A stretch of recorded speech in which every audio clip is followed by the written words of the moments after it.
Ullal police ಠಾಣಾ ವ್ಯಾಪ್ತಿಯ ದೇರಳಕಟ್ಟೆಯ ಖಾಸಗಿ ಮೆಡಿಕಲ್ ಕಾಲೇಜೊಂದರಲ್ಲಿ ಎಂಬಿಬಿಎಸ್ ಇಂಟರ್ನ್ಶಿಪ್ ಮಾಡ್ತಾ ಇದ್ದ ವಿದ್ಯಾರ್ಥಿನಿ ಆತ್ಮಹತ್ಯೆ ಮಾಡಿಕೊಂಡಿದ್ದಾರೆ ಎನ್ನಲಾದ ಘಟನೆ ನಿನ್ನೆ ನಡೆದಿದೆ. ಬೀದರ್ ಜಿಲ್ಲೆಯ ಆನಂದನಗರ ನಿವಾಸಿ ವಿಜಯಕುಮಾರ್ ಗಾಯಕ್ವಾಡ್ ಎಂಬುವರ ಪುತ್ರಿ ವೈಶಾಲಿ ಗಾಯಕ್ವಾಡ್ 25 ವರ್ಷದಾಕೆ ಆತ್ಮಹತ್ಯೆ ಮಾಡಿಕೊಂಡ ವಿದ್ಯಾರ್ಥಿನಿಯಾಗಿದ್ದಾಳೆ.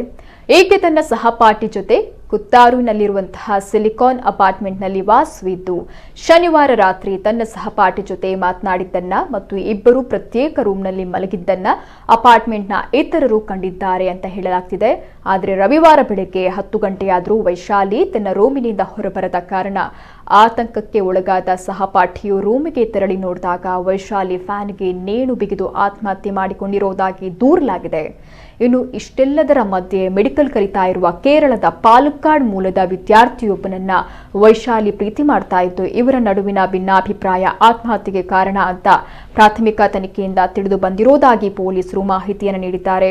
ಈ ಬಗ್ಗೆ ಸದ್ಯ ಉಳ್ಳಾಲ ಪೊಲೀಸರು ಪ್ರಕರಣ ದಾಖಲಿಸಿಕೊಂಡು ತನಿಖೆ ನಡೆಸ್ತಾ ಇದ್ದು ಆರೋಪಿ ಪ್ರಿಯಕರನನ್ನ ಬಂಧಿಸಿ ವಿಚಾರಿಸುತ್ತಿದ್ದಾರೆ.